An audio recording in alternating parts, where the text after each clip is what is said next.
2026 में अगर इस सिनेरियो के अंदर अगर आपको इन्वेस्ट करना है तो मैं आपको सबसे बेस्ट एसेट क्लास बताता हूँ और वो है कैश। सरप्राइज ना? Yes, cash is the king right now, because Covid की तरह ही अभी फिर से सप्लाई चेन पूरी तरह से डिस्टर्ब हो चुके हैं, जिसकी वजह से इन्फ्लेशन की रिस्क बहुत तेजी से बढ़ रही है। इस बात को अगर कंफर्म करना है तो सारी कंट्रीज के बॉन्ड डील्स को देखिए, बहुत तेजी से बढ़ रहे हैं।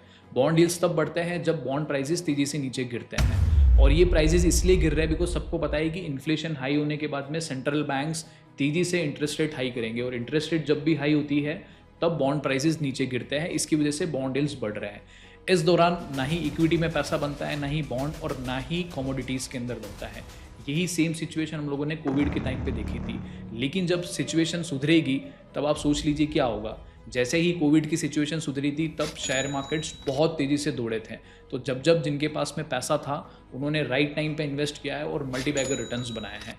तो अभी भी सेम सिचुएशन फिर से दोहराएगी, और जब भी ये सिचुएशन सुधरती है तब सेंट्रल बैंक्स ग्रोथ को लाने के लिए फिर से इंटरेस्ट रेट को कट करेंगे, जिसके बाद में इक्विटी मार्केट्स तेज़ी से ग्रो कर सकते हैं। लेकिन उसके लिए आपके पास में कैश होना ज़रूरी है, और इस कैश को रिटेन करने के लिए सबसे बेस्ट तरीका है लिक्विड फंड्स या ओवरनाइट फंड्स में पार्क कीजिए, जहाँ पे आपको 5 से 7% के रिटर्न्स मिल सके।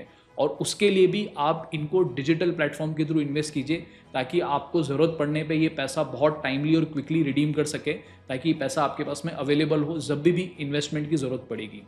और उस दौरान किस जगह पे इन्वेस्ट करना है, कौन सी थीम, कौन से म्यूचुअल फंड्स, कौन से स्टॉक्स के अंदर, उसके लिए अगर आप मुझे फॉलो करना चाहते हैं तो मेरी ऐप माई SIP ऑनलाइन डाउनलोड कर लीजिए, जिसके अंदर मैं रेगुलर अपडेट डालता रहता हूँ। जब भी मौका आएगा मैं उस दौरान उसको अपडेट करूँगा।